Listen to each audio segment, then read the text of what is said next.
今次嘅疫情咧，最兇險咧就係嗰個肺部有好多痰塞住喺度嚇。咁咧我哋喺前面嗰2個 video 已經提過噶啦，即係你由陽轉到陰亦都唔可以掉以輕心，尤其是對老年人嗰個風險指數係非常之高嘅。咁根據 Journal of American Medical Association 發表咗有份文章，就講到87% 患者被確認為至少有一種後遺嘅效應。咁其中有好多症狀咧，就表現為好攰啊，有50幾個 percent。咁呼吸困難咧就有40幾個 percent， 同埋胸痛咧就有20幾個 percent 喎。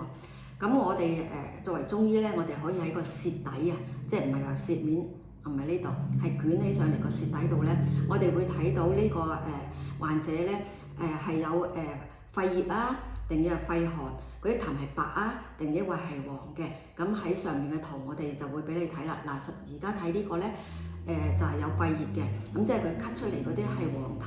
咁我哋就建議有一個方咧，我哋就叫做痰一方，即係用呢個第一嘅方咧就可以解決呢個黃痰同埋嗰個肺熱嘅問題嘅。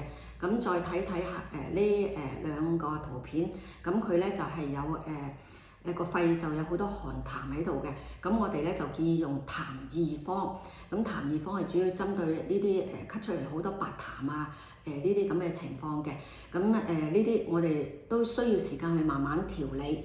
咁調理好身體之後咧，咁如果覺得我個痰仲有好少，而唔係話太嚴重咧，你就可以轉飲一啲花茶嘅。咁至於花茶咧，我哋喺呢個視頻都有提過嘅，大家可以打開嚟睇睇嘅嚇。咁希望大家以後慢慢喺咳嗰方面慢慢會好返。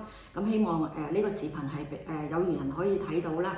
咁你肯定呢個痰一同埋痰一方咧，係會幫助呢啲後遺症嘅。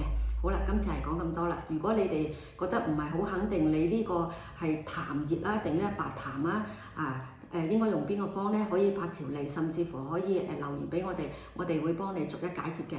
好啦，下次我哋再講其他嘅話題啦。希望今日嘅分享可以幫助到大家啦。如果大家對今日嘅內容有咩問題咧，可以喺影片下邊留言。如果大家對其他中醫養生健康方面咧嘅知識係有興趣，或者想知道更多其他問題咧，可以 subscribe 我哋嘅 channel， 同埋打開個鐘仔，咁你就唔會錯過我哋以後精彩嘅視頻㗎啦。好啦，今日係咁多先，拜拜。